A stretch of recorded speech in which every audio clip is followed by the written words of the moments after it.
Hi students, நான் உங்கள் வெற்றி டியூஷன் சென்டர்லேருந்து கல்யாண்குமார் பேசுகிறேன். இந்த வீடியோவில் நீங்கள் பார்த்துக்கிட்டு இருக்கிறது ஒரு கால்வனோமீட்டர். சரியா? இந்த கால்வனோமீட்டர் எதுக்காக யூஸ் பண்ணுறோம் அப்படின்னா, சர்க்யூட்டில் பாஸ் ஆகிட்டு இருக்கக்கூடிய கரண்ட்டுடைய அளவை பார்க்குறதுக்கு தான் இந்த கால்வனோமீட்டர் யூஸ் பண்ணுறோம். ஸோ கரண்ட்டை மெஷர் பண்ணுறதுக்கு அம்மீட்டர் இருக்குது. இன்றைக்கி பார்த்திங்கன்னா டிஜிட்டலாகவே ஏகப்பட்ட இன்ஸ்ட்ருமெண்ட்ஸ் வந்துருச்சு. சரிங்களா? பட் முன்னாடி காலத்தை பொறுத்த வரைக்கும் கால்வனோமீட்டர் தான் ரொம்பவே சென்சிட்டிவாக, அதாவது சின்ன வேல்யூ ஆஃப் கரண்ட்டை கூட ஈஸியாக மெஷர் பண்ணும். சரிங்களா? இதில் ரெண்டு இது இருக்கும் ஸ்டூடெண்ட்ஸ், ஒரு நெகட்டிவ் ஒரு பாசிட்டிவ் அண்ட் நெகட்டிவ் ஆனோட் இருக்கும். இந்த ரெட் கலரில் இருக்குது பார்த்தீங்களா, அது நெகட்டிவ் ஆனோட். இது பாசிட்டிவில் இருக்கிறது பாசிட்டிவ். சரியா?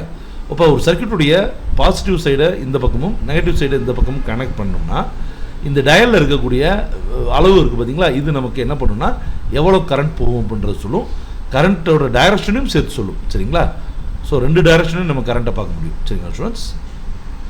ஸோ இதில் பார்த்தீங்கன்னா தெரியும், ஸ்மால் எலக்ட்ரிக்கல் கரண்ட்டை கூட என்ன பண்ண முடியும், இந்த கரண்ட் இந்த கால்வனோமீட்டர் வச்சு நம்மளால் மெஷர் பண்ண முடியும். சரிங்களா?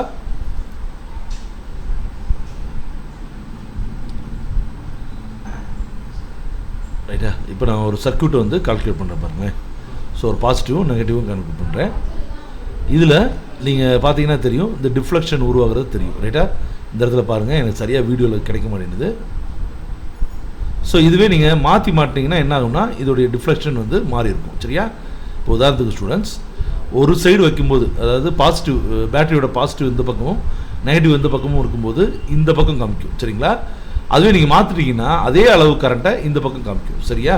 அதனால தான் சொல்கிறேன், கால்வனோமீட்டர் வெறும் கரண்ட்டை மெஷர் பண்ணுறதுக்கு மட்டும் இல்லை, கரண்ட்டோட டைரக்ஷனை மெஷர் பண்ணுறதுக்கும் யூஸ் பண்ணலாம். சரியா?